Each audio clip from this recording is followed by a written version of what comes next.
नमस्कार, मी doctor Girija Sachdev, consultant रुमॅटॉलॉजिस्ट, सांधिवात रोग विशेषज्ञ म्हणून मेडिकवर हॉस्पिटल छत्रपती संभाजीनगर येथे कार्यरत आहे। आज 10 मे जागतिक ल्युपस दिवसच्या निमित्त ल्युपस हा आजार नेमकं काय आहे हे आपण जाणून घेऊया।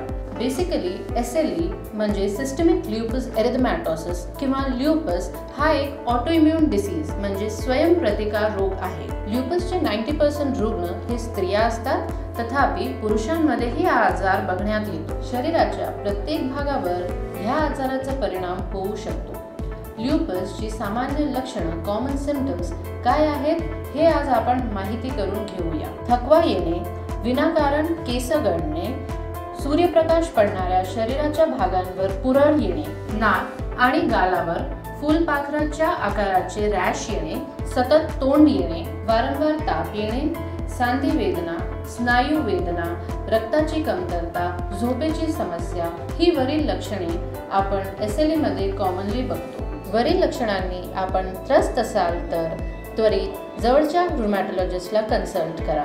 Stay informed, stay healthy. Let's beat lupus together.